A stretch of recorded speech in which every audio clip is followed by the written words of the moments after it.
do something else. Like, I won't be able to do something in the public eye, like, if people are Sure. not accepting me, sure. But in the country where rapists roam free and are in power, roam free, and where murderers roam free, and where people, who have run cults are just roaming free, I was sure that I'll figure something out. But then it was a threat to my safety, my security, my parents' safety and security, Yeah. because their address also people knew.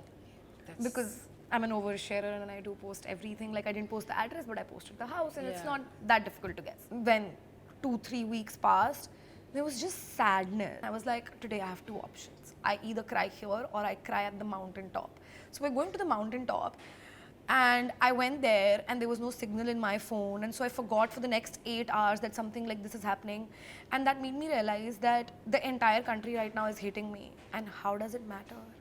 I'm on this mountaintop. Like, in my real life, it doesn't matter. It was the first time that it hit me. Hi, I'm Swati Chopra, and welcome to another episode of Tell Me All, where we get honest, unfiltered, and bold with some of the most fascinating voices of our time. And today we are joined by one such voice that's unapologetic, bold, and refuses to be boxed in. Hi, Apurva, welcome to the Quint. Hi, Swati. Thank you so much. Those are honestly some of the kindest words that anyone has ever used for me. Really? Yeah.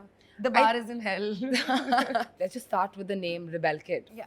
Right? I mean, that's what it says. You're bold, you're unapologetic, and you are who you are, and you're not going to let anybody put you in the box and say, this is where you fit. Isn't Yeah. that right? I at least try to be those things. A major portion of my life, I've just pretended to be those things. Really? And then, yeah, I mean, it's still like a game of pretending every single day. Who likes to wake up and rebel?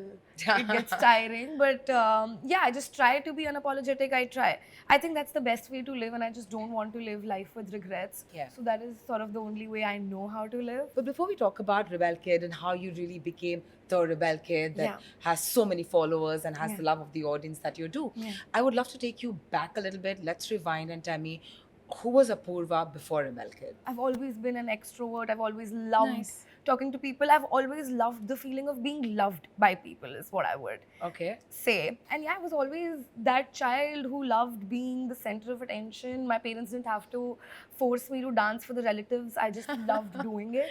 Everyone has a story of that. Dance for them. Yeah. And people usually hate it, right? Yeah. They find it embarrassing. I was like, yes, all eyes on me. But have you always been this unapologetic and bold before you became Rebel Kid? Growing up, what were you like? Growing up, I apologized quite a lot for my behavior, actually. And I was the backbencher. I was the trouble-causing kid in the class. Sure, I was all of that. But a lot of times when I apologized, it was just for who I truly was. And what was that? I liked being free. I liked not listening to sort of patriarchal opinions. And I could not wrap my mind around the fact that everybody in my family was sort of like okay with whatever the norms were. I just did not sort of feel okay with the kind of environment I was growing up in and the kind of things that I was being taught. And I tried apologizing for who I was becoming. Yeah. But then it got exhausting, and then I sort of realized that no matter how much I apologize, I will never have the validation of the people that I need this validation from. And so Yeah. I sort of stopped, and it was so liberating. And then मैंने बहुत डांट खाई, and then I kind of got used to the डांट कि हाँ, no matter what I do, Yeah. you're gonna tell me I'm a bad child, so might as well just do whatever I want, right? Yeah. So sort of like stemmed from that. So, what was family life like? What was home like for you growing up? Nobody like in my house is very expressive. Okay. Nobody talks about their feelings. Whenever we used to have dinner, nobody spoke. I used to hate car rides and long drives because nobody would speak. And my dad would not, for the love of God, turn on the music. So we would all just be sitting in silence. And my parents would have fought like 15 minutes ago because mom would have left something in the house. And now everybody's just pissed and the vibes are just like horrible. All parents love their children. Yes, of but just course. my dad was not really that expressive. And then he always like really wanted like a very good girl, that he can protect from the world and Yeah. who listen to her. And I was not that girl. So he was like so confused that this was all I wanted. And now look at her. Growing up, I sort of like just never felt at home. And because of that, I've always been dating someone since I was in the 7th grade. Okay. Because I just really loved like validation from outside my house. So I would just pick the worst people to fall in love with and then just try, you know, making them see me for me. And that sort of like got really exhausting. Yeah. And now I'm in a better place with my family, and hence I'm in a better place mentally. Yeah. And now I've been single for a while, so it's been really fun. So you're in a good place. Yes. What you just said earlier, that I've been dating since the 7th grade. A lot of men that you were dating maybe were not at the same wavelength, and maybe Yeah. most of the time you found yourself that you were settling. I think a lot of women have done that at some point in their life, Yeah. where they don't know their own self-worth Yeah. because there is a lack of something that's coming from actually where you really want it as home. Yeah. So I sort of resonate with that. Women, especially in India, take their entire lives to realize their worth, and they just keep settling because that is what's been told to them, and it's the easier way out. Yeah. Like, you feel bad for the people who settle, but they actually just pick the easiest way out. So I have a lot of respect for people who like wake up one day and realize that this is not the life that they're meant to live, and this is not the life that they will live. I've gone down that road myself. So, what was something that you said, I really didn't like the patriarchal notions that I was being Yeah. fed and taught? What were some of those things that really kind of made you feel uncomfortable being a woman saying, no, this is not right? You know, my mom was just never really respected, and she's a very respectable person. Like, if you meet her, she's been through like she was dealt a very bad card since Sorry. the beginning, and that's for her, like that's her story to talk about, so I don't want to get into Yes, that. of course. And I just felt like nobody just appreciated her. And she would also just never appreciate herself, but she would constantly keep appreciating my dad for every little thing that he would do. Like, if he came to our PTM, oh my God, he's the best father ever because he took out the time. Yeah. But you feed us, you teach us, you work, then you send us to school, you pick us from school, you do our homework, you check our, exams, you go to our PTMs every single time. And Yeah. now you're like, oh my God, he's done so much. The first thing was like, I just felt so like, why does my mom not value herself? And she would always tell me to value myself. So I was like, Because she wants to make sure that my daughter doesn't go down the path Yeah. that I'm doing. My dad was very that you can't get out of the house, you can't travel, you do it after you get married. Of course, like, not talking to boys, everybody's parents say Yeah. that. I wouldn't really call it patriarchal or anything. No, I resonate, especially when it comes to you need to be home, no boys, and you cannot go out, do everything Yeah. after marriage. Yeah. I think that's a narrative that women are being sold for so many Yeah. years, Yeah. and I think somewhere it's still continuing. When my dad for the first time found out that I have Instagram, he saw my videos, and I used to like cuss way more back Yeah. then because I was like Yeah. low risk game, Yes, nobody yes. knew me. And somebody like from my society showed him the videos, and he just lost it. And his problem was not that I was abusing, his problem was that who would marry me if this is the person that I am on the internet, and I cuss and I drink, and who will accept me? And sanskar dena ek baat hai, but ye who will accept me, matlab that's just not what my worth is, right? Most of my battles have just been like with my dad, Yeah. and now we're finally in a place where he understands and he respects what I guess everyone needs a chance to evolve. Yeah. And he has, so that's great for you Yeah. guys. Tell me, Apurva, when did you really find that voice of yours? When did you stop being apologetic and find that voice? Who influenced you? So when I went to college, it was sort of like this entire new world for me. I was hanging out with people who were way richer, way Yeah. smarter, and had way more like privileged backgrounds than me, because I went to like a very nice, expensive college. Yeah. So of course the people that come there have lived really different lives from like what I had lived. Started dating this boy. I met him Yeah. on the first day of college. He sort of changed everything I knew about the world. We would live 1.5 hours away from Jaipur because that is where our college was, and so every weekend we would go to Jaipur Yeah. and go to cafes there. Every time I'd be like, oh, this is so expensive, 300 rupees ki dish hum kaise kha sakte hain, and stuff like that. He'd always be like, don't talk about yourself like that. Don't say that this is expensive. You just can't afford it right now. And so he changed my mind about a lot of things. I always used to think कि मैं 5 लाख रुपए की नौकरी करूँगी, and that's my peak, because Yeah. that is the dream that I was told. And he was like, are you stupid? And nobody had just told me Yeah. that dream bigger. Nobody let me dream bigger. I was constantly being told कि IIT नहीं हुआ. Now if you're in this college, 12 lakh रुपए वाला अगर package नहीं लगा, you won't be able to do anything. I was constantly told what I won't be able to do. And this was the first person who told me that there is so much more to life than what I know. He made me feel like he saw me for me. And that was the first time I was feeling like that. And he told me that the person that he saw was lovable. Yeah. And that was all I needed, like that tiny speck of hope that the person that I am can also be lovable, that it made me feel unapologetic that if I can find one person Yeah. to do it, Yeah. then I'm sure I can find 5 more people. Yeah. And 5 people are enough to like live one lifetime, you know, Yes. being yourself. Yeah, he sort of really helped me take a stand for myself and just take a lot more risks. I really hope many women are surrounded by men like this who Yeah. actually, not stop them but help them and cheer them on. Yeah, I think or it'd be women. great. Women, of course, Yeah. but I'm talking about, we put Yeah. so much faith into our partners. Yeah. We Yeah. attach Yeah. so much importance to our partners. Find somebody who gives you your voice, helps you find that voice, in Yeah. fact. So now that we've gotten a little bit of a peek who Apurva was before Rebel Yeah. Kid, but I guess we can move on and now find out, how did Rebel Kid really come about? I have always been a rebel kid, as I said. The same guy that I was dating gave me the idea to name my channel The Rebel Kid. How this persona on the internet formed is when I started making videos, it came from a place of loneliness, and because I didn't have a lot of people to speak to in my life, and there was COVID, and I did not get along with my parents, so I didn't really have a lot to do except for talk to the camera. So the camera became my friend. I would rant about everyday problems. So I was sort of rebelling against those problems. As soon as COVID opened, I sort of realized that now I need to travel, right? And my parents were like, you can't. And I was like, okay, now I make my own money. Second year of my college, I started making money. So I've been making money since I was 18. I saved that money. I went to the Maldives. I did a bunch of stuff.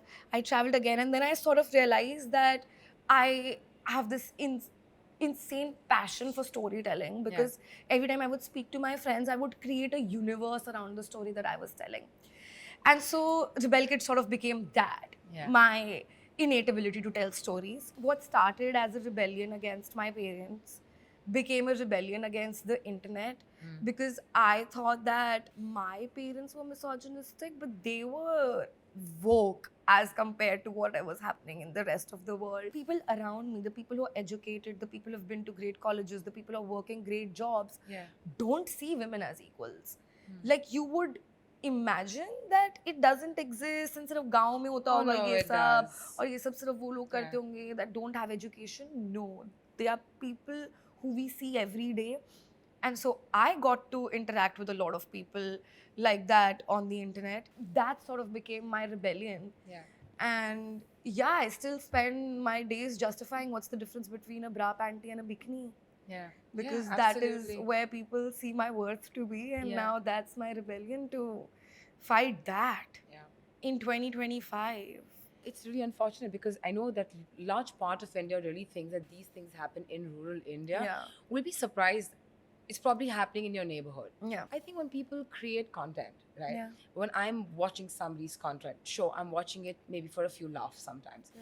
But I stay on a page and I stay on content that connects with me, that I believe in, right? Or there could be just somebody can switch something in you and you're like, this is my person. And then you're going to keep coming back for that. And then the fluff is, just a side dish. I do know that your content kind of, I think, dances between a little bit of satire, the politics, the patriarchy, and of course, a lot of fun stuff as well.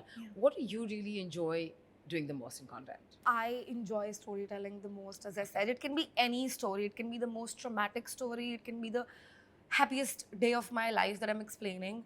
I just really like when you can make people feel 1% of what you felt in that moment. That is all you have. You are the stories you tell. Nobody gets to experience everything with you. People know you through your stories, and I just find it so fascinating that I can tell people aspects about my life and take them through a time that only I was there and I felt lonely. And now 2 million people know about it. But do you remember the exact moment when you said, okay, content creator is what I'm going to be, this is it? I was working the night shift in a company in Bangalore. I was aligned to a team in Florida. So I used to work the night shift. It was a great job, great team. Everybody was great. And the workload was also not that much. I was sitting alone in a third wave on a random Wednesday. And my salary got credited to my account. And I was waiting for my cab in the third wave and my cab was not coming. And I saw the salary and I saw my Ola screen. I was like, is this why I live in this city? Yeah. Like, really? And I was making more like in a month through content than I was making Yeah. a year in my job. Yeah. So I was like, I have no reason to be here. I am like, nothing is tying me down to this city. If I don't tell myself I deserve better, then I don't deserve better. So I just quit I did a call with my manager. I told him that I'm gonna put in my notice. I can't do it anymore. And so I just quit and I moved to Bombay. I didn't know anybody. I had no friends, no contacts. My agency was not here. Just nobody. I came with hope and at least 72 cartons because I had a lot of clothes. I'll forever be grateful that I took that decision because I didn't feel home for 20 years of my life. And then I moved to Bombay, and Bombay was like, let me show you Yeah. what home is in Yeah. every aspect of the way. And I love Yeah. Bombay. Like, I like, it just baffles me that one day I decided, and you know, you're just one decision away from telling yourself that you deserve better, and Yeah. that life is waiting for you on the other end. And imagine how just so many people just don't take that leap of faith, and I'm so glad that I took it Yeah. because I was younger and I was way I was more. just going to say that. Yeah, I guess was, age has also kind of Yeah. a part to play in that. yeah, which like is great. now I would not be able to do it. You're still 22. I'm turning 24 this year. Okay, I cannot talk to somebody who says that 24 is a lot. I cannot. I mean, yeah, social I'm media nearly double ages your you. age. But yeah, like, it's just easier, right? What do you have to lose? Who? I mean, you're talking about like now? Yeah, at 22, what do you have to lose? But Hmm. now that I've known that Bombay is great, right? Yeah. And that I have a great life here, it's more difficult to like switch to another place or like Right. move places. Yeah. I have been wanting to go for my MBA for so long and I just can't seem to let go of Bombay. Nice. And I know that New York will be better. May not be, but like for the arc of my story, I think time will come for that as well. Like Yeah. it came for Bombay. yeah, hopefully. Yeah. But I have like a very like tough relationship with universe where I Really? wouldn't really be like, I have 50 crores in my bank account. But that's not how it works, Sully. No, I will fight with the universe. How dare you not do this to me? How dare you do I'm this to clearly me? switching my manifesting rules. So you better tell me what you are doing right. Yeah, I'm You're fully fighting. I'm fighting. going to start fighting. Then how dare you? Yeah, okay, done. I asked you for one That's thing. the tone I'm taking with the universe from here on because clearly what I'm Tough begging and pleading is not happening. Yeah, tough love. Try it. Tough love. Okay. So now we of course you put your content out there. You Yeah. had you had the name Rebel Kid. Yeah. Do you remember that moment which was like, wow, I'm going viral? Like what just happened? 1 minute. This is my viral moment. Do you remember exactly when that happened? Numbers don't excite me. Like, if the numbers Okay. are low, it bothers me like it's the end of the world. Right. But if the numbers are high, I'm like, yeah, sure. Life. Like, But initially, when you were just getting into it, the first viral video didn't So- really like excite you. so the first viral video, I like vividly remember it. I was going to sleep at 7:30 a.m. Hmm. It was COVID, peak COVID. My sleep schedule was like the complete opposite. opposite of what it should be. And so I'm going to sleep at 7:30 and I'm randomly checking my Instagram and the views on my video have gone from like 2K to suddenly 150K. And so now I can't sleep. Do you remember that video? Yes, it was thoughts while watching The Kissing Booth 2. Ah, okay. I couldn't sleep. I was like, oh my god, 150K. And in the next 2 hours, till like 9:30, it was at 1.5 million. And I was like, that's insane. And so Yeah. I went to sleep. I woke up, it was 1.7 million. So it stopped increasing. Those 2 hours are the only time I felt like something is happening to me. And then every time after that, I hit a million, I was like, I've already seen a million. A million is nothing great. Yeah. We've So what seen is it, great it's- then? That's the thing, right? I dream of these things. Like, I wanted to get a billboard in Bombay, and then I wanted to be in a movie, and then I wanted to be in a TV show. And then I get all that. And when all of that happens, I'm like, and so that's it? That is what it's meant to feel like? The thought of getting it excites me way more than actually getting it. Once I get it, I'm like, yeah, that was sort of underwhelming. Changed nothing, honestly, about my life. But it has changed a lot about your life. Yeah, right? like, Yeah. but not one particular thing, but yes. Yeah. Overall, everything combined has changed a lot. Everyone talks about, oh, my video should be viral, or people get so excited when the video goes viral. Has the virality that comes with content, has it ever come with, say, unexpected consequences? I have been getting hate since my first video. What was that video? It was some random TikTok It has 5,000 views or something. I've been getting hate since then. And the first YouTube video I made, I sent it to like all of my college groups that guys, please support whatever my first video. And people made fake IDs and said that I'm cringe. So I've been getting hate since the beginning of time. Whatever I did, like my dad also sort of hated only since the beginning of time. So I was used to hate. I was like, hate and also keeps coming. Then I started going like continuously viral. Like all of my videos would hit 4 million, and I was at 100k. That was also the time where roasting TikTokers was cool, and then TikTok banned. So then roasting people who are getting viral on Reels became cool, and a lot of people made roast videos about me. So usually when one person makes a roast video, the roast community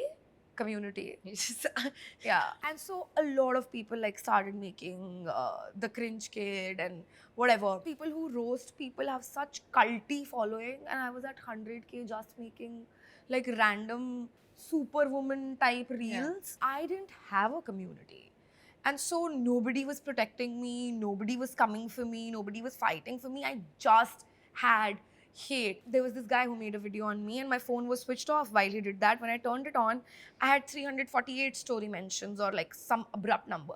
And all of them were bhai ne keh ke le li, iski to le li, and I was 18. I'm so sorry about that. And so when during latent people were like, that must be so tough, I was like, yeah, sure. It is, because now lawyers, sure. And now like police, sure. Yeah. But hate, sure. Like I have been getting rape threats and death threats and acid attack threats since I was 18. I have cried, I've been stressed, I've told people that it bothers me, but there's nothing that you can do. And I like to see it as you have to like have some problems in life for personality development. I make so much money. I get to go to these amazing parties. I have access to every single like entrepreneur and director in the country. So sure, yaar, gali kha lenge. Matlab, what's the trade-off? But to go through something like this at such a young age, but when you're 18, you're already so fragile because there's a lot around you that you're learning, you're evolving. How does that 18-year-old say, I'm getting so much hate in a place that I want to make a living? What makes you really stay back? I was so sad, and I would like keep partying, and I would like keep just trying to like not think about it. And I would like, how do you tell a person who's not in social media? And all of my friends at that point did not understand social media, and my parents did not understand social media. And since it was COVID, I was not speaking to other creators. I was sort of alone. And tab tak to chat GPT bhi nahi tha ki girly pop. I've been doing horribly. Tell me what to do. You didn't even have that, right? And I don't think I've ever like said it to anybody. It was so tough. It was one of the toughest things that I ever had to like get through. I lashed out a lot of times. I did a lot of things that I shouldn't have done in that time, but that was how I was coping with it, right? तुम देखते हो कि main character कैसे movie में अब परेशान हो गया तो shots पे shots पी रहा है, उसके बाल बिखरे हुए, lipstick. I was that person. I was like, how do like something has to fix what's happening? And I couldn't ask my parents for help because they had been telling me not to do this, and none of my friends get it. So I was like, what do? You sit with the pain and you sit with the hate. And then every day you see the same thing over and over and over and over and over again. And then one day you wake up and it just affects you a little less than it was affecting you yesterday. And that sort of compounds to not caring. It doesn't happen instantly. It just happened over the years. Now it became muscle memory. Oh, read a comment, right, done. What next? And then I sort of also built a community, right? So the love grew and I started seeing my worth, because when I was making rants, I didn't actually enjoy it, but I knew that it worked. I was very smart to know what worked. And I always made content that worked. I've never made a piece of content that has failed. I've just not done it. I understand social media. And so I knew that would work. And so I continued doing that, but it was just draining me, right? Because एक तो वैसे प्यार नहीं मिल रहा था, culty community भी नहीं मिल रही थी, मजा भी नहीं आ रहा था, और hate भी मिल रहा था. And then sort of when I started traveling and I realized that I can make travel content, and that made me so happy that I didn't care if people were making roast videos on me. I didn't care if they thought that a sugar daddy took me on a trip. Sure. How if you awful think is I'm that, hot enough man? to have a sugar daddy, sure. Full props to you and absolute respect to you that you were able to kind of go through something so intense at such a young age and really be sitting in to talk about it. You know what I actually think, Apurva? When there's hate on the internet, right? Yeah. I think the minute we start to disassociate our value, Yeah. right? Sure, we need the approval of the internet users to be a content creator and Yeah. an influencer. I get that. But I guess when we absolutely start detaching our value from the hate community and say, I really don't care about you. It's like how you tend to grow up and make your circles smaller. Yeah. I guess then the circle becomes those 3.9 million who love you. You can't be small. Yeah. But you know, it's just love. Then it's But where you're getting love. I've realized that you don't need the approval of anybody. You really need don't. the views. Yeah, well, you that's never need the approval. Oh, well, you can hate me, If- you can love me, but you're watching my stuff. Yeah, if Hailey Bieber can be one of the most hated women on the internet and sell it for like, what did she sell it for? $1 billion? It doesn't matter. Yeah. I want an exit. Somebody come and buy my company that I'm going to build in a few years. Yeah. And you hate me, love me, I don't care. I want to be Hailey Bieber now. Like my idol has become Wow. Hailey Bieber. The internet needs to just hate, man. They just need to find someone to hate on for a while and then till the next one comes along. Yeah. And I think people are just so scared of anybody whose voice challenges them and triggers them. Yeah. Right? Like today you may say something to me about me Yeah. and I'll be like, what the hell? But Yeah. I come from a space because you're triggering me, you're challenging my thought. Yeah. And they don't have anything to do with their time. So they form these parasocial relationships with people and they form these connections that don't actually exist. Yeah.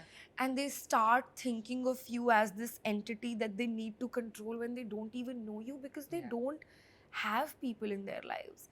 They don't have jobs. And that is it. That's the truth.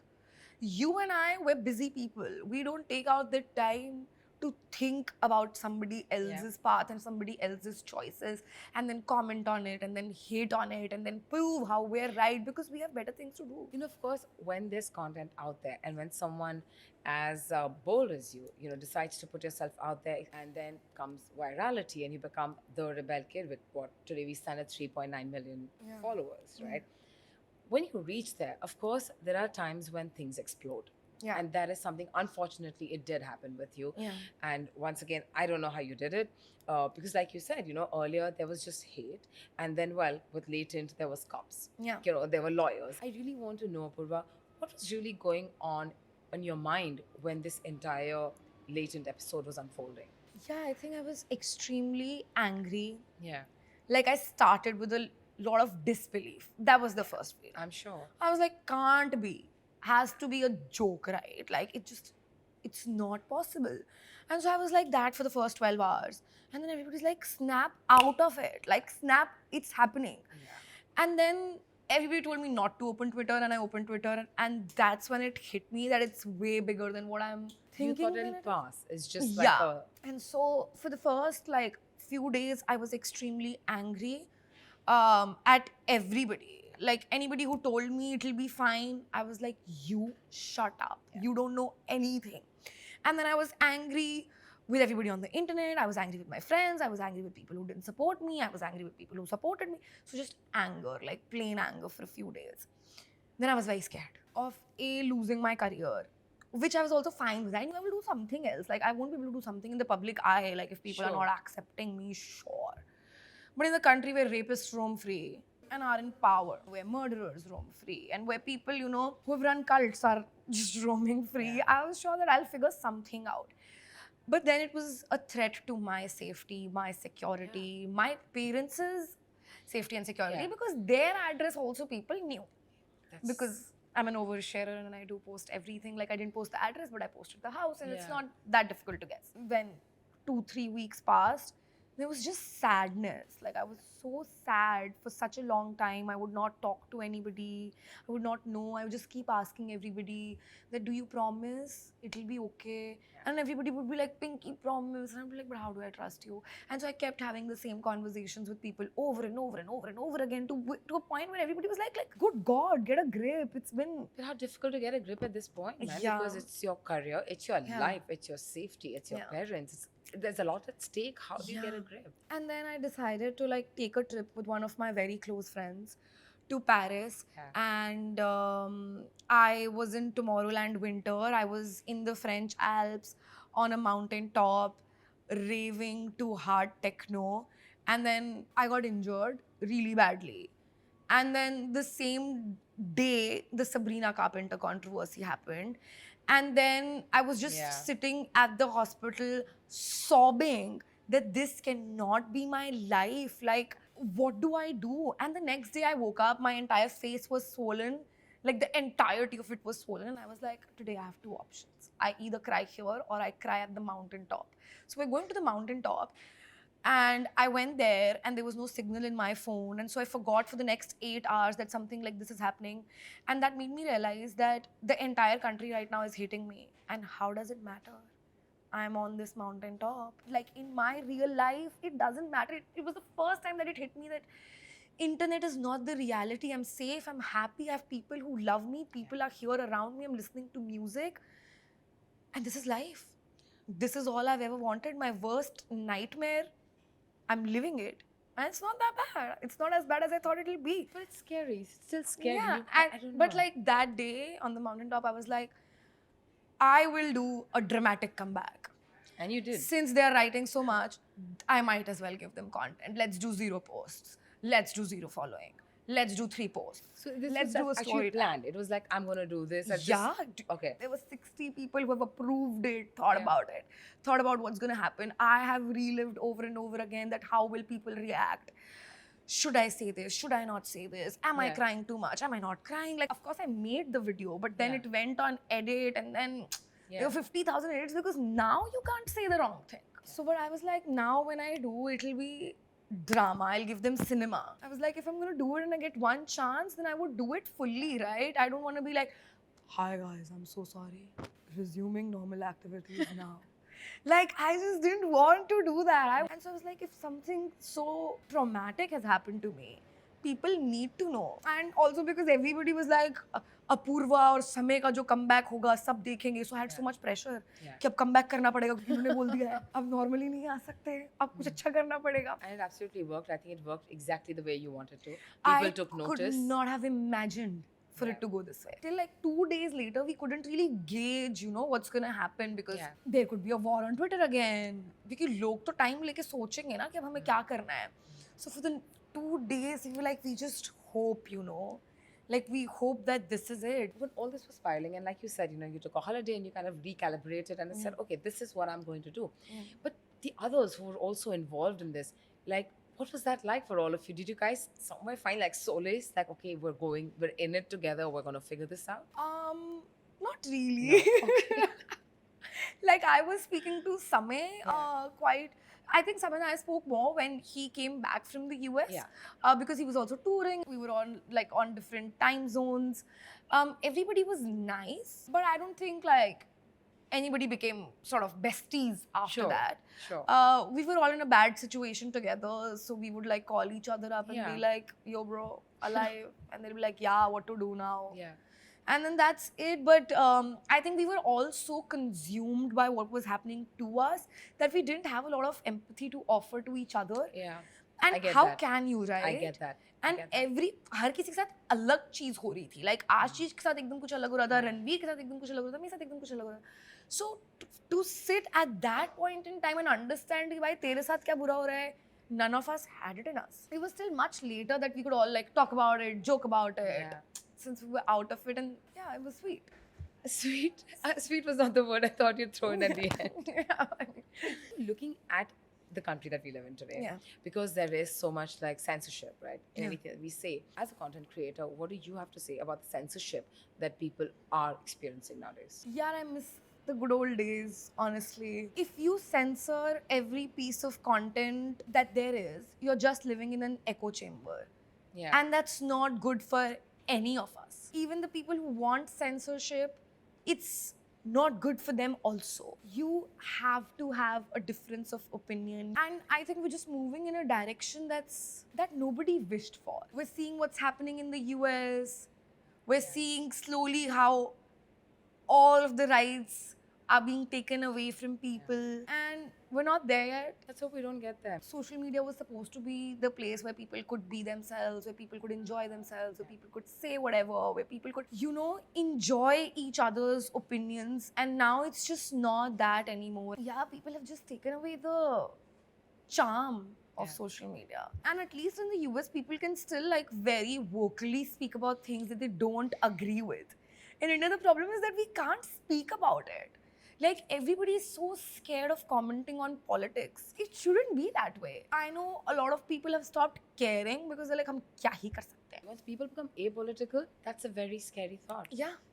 Because it really affects each one of us that's Yeah. happening. But people are scared, and somewhere I get it, Yeah. but somewhere I don't get it. It's just in line because, like you said, then it's also safety, yours and Yeah. your family's, and that's really Yeah. you hold the closest to your heart, right? Yeah. You're like, it's okay, मेरे opinion अपने पास रखो, रहने दो. I mean, the amount of jokes that have been made on Trump and Elon, and the amount of Yeah. jokes that have been made on Trump by really public figures, they can do that because get they away know, with it. yeah, they know nothing will happen to them Yeah. because that is just their opinion. Yeah.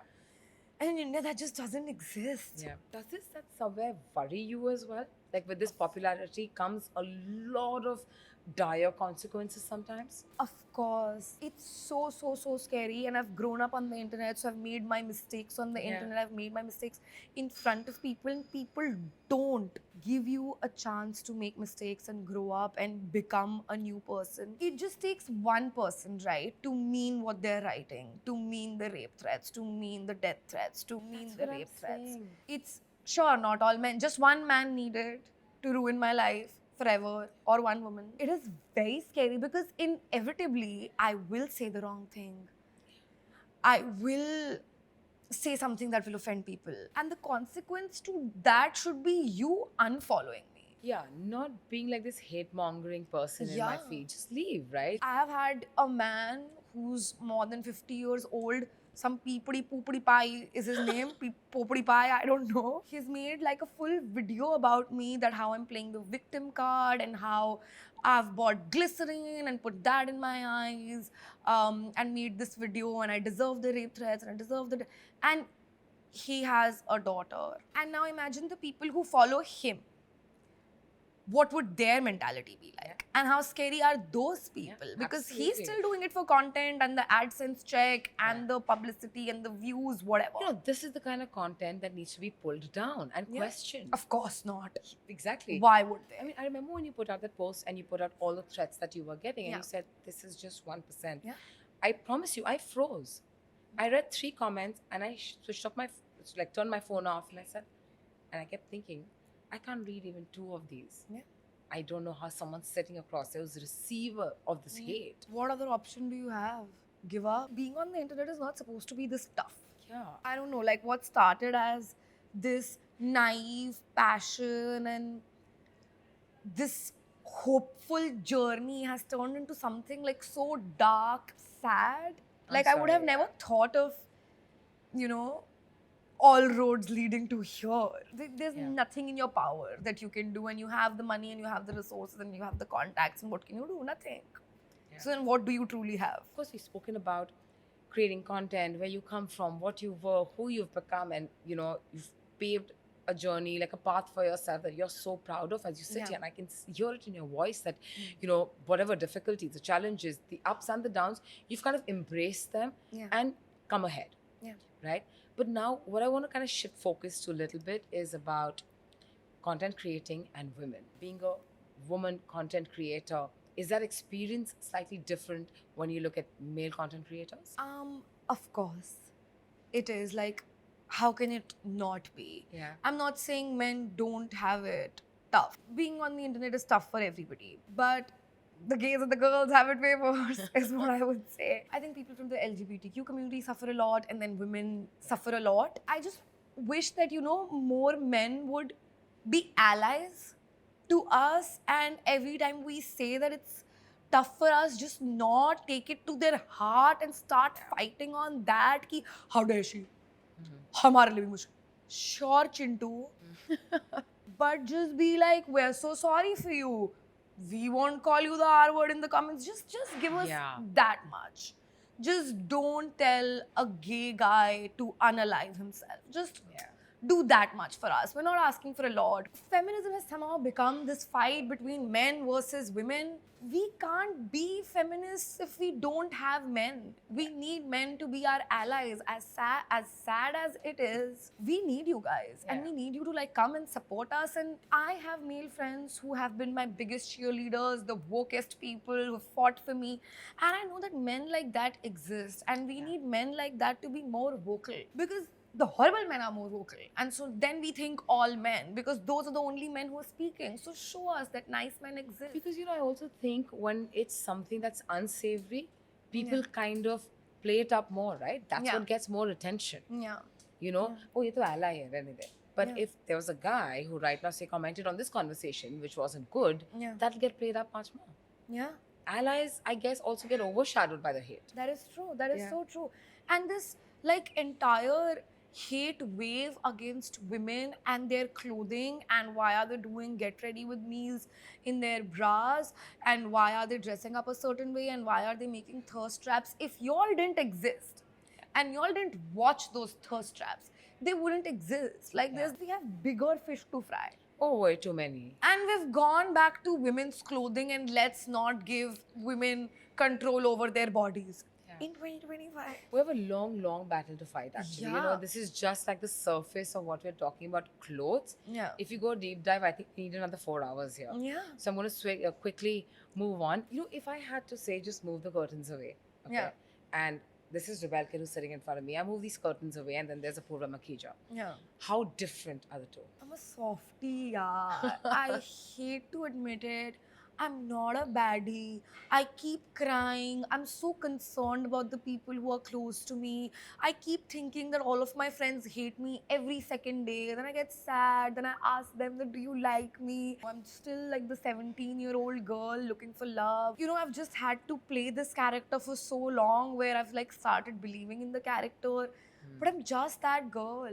I just want to be like loved by the people around me, and not the people on the internet, but just the people around me. Is this something that, say, you strongly believed in as Apurva before you became Rebel Kid? I say they're two different people because as I'm speaking with you, I really do feel Yeah. there is a Rebel Kid and then there is also an Apurva somewhere, but she's at the back. Is this something as both these people that you have since outgrown, something you believed in that you don't today? Very interesting.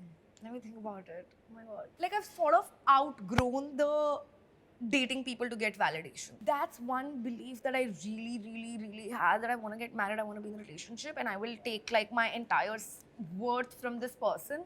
It has taken me a very long, painful journey. I don't believe in the fact that the happy ending is me ending up with a guy. Yeah, we can't attach our That- self-worth to marriage and relationships. Yeah, but for I sure. always like believe that hoga, ek din pakka hoga, and then that is the happy ending. I've sort of like let go of that belief that it's okay. But before we go, of course, we have to talk about the traitors. Oh my God, Tell me all about it. Tell me what can the audience expect. I am fully expecting for them to paint me out to be a villain.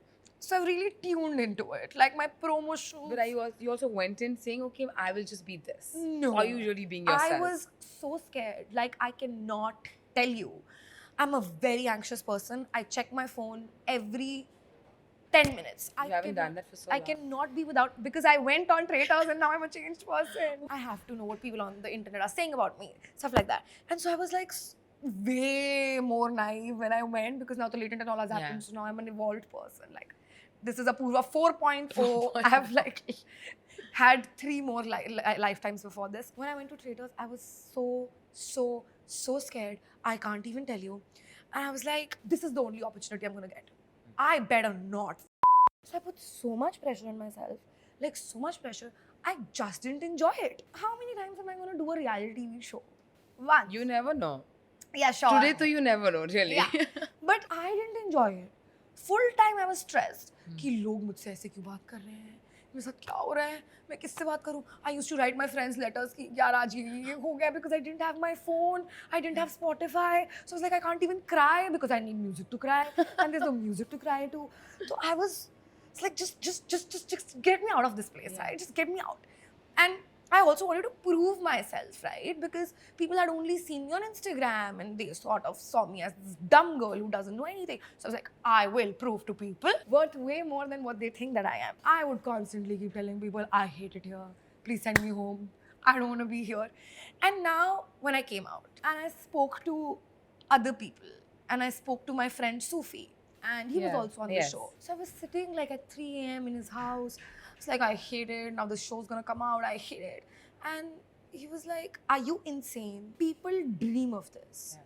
People dream of doing a reality TV show, fighting with somebody on the show, then coming out, doing the promos, fighting with them on the promos, then fighting with them on social media and owning it. Why do you care if they paint you out to be the villain, if they paint you out to be the hero? It doesn't matter. You are a reality TV star. Yeah. So you give that a reality TV star. I was like, if I don't enjoy now, Yeah. I'm gonna regret it like 10 years from now. Yeah. So now I'm like, villain, sure, got the outfits Yeah. for that. Hero, sure. I really do hope and wish for you that you always pave your own path, one that continues to be unapologetic. Thank you so much. This is honestly one of the best conversations I've had. Thank Because, and I was telling somebody that I don't want to do more podcasts because people just ask you questions to ask those questions and then they have to ask you the next question. So Yeah. nobody's actually hearing what you're saying. You can just clearly see it that they're not interested in talking to you. It's their job. So you just have to do it now. You know, I just felt like I was talking to a friend. Thank you so talking much. to, I didn't feel judged. I didn't feel like I had to be funny, say something that I don't mean. I could just be myself, and it's such a rare space to have on the internet. I'm so glad that we provided you that. Good luck for everything you've set out to do, Thank you Apurva. so Thank you. much.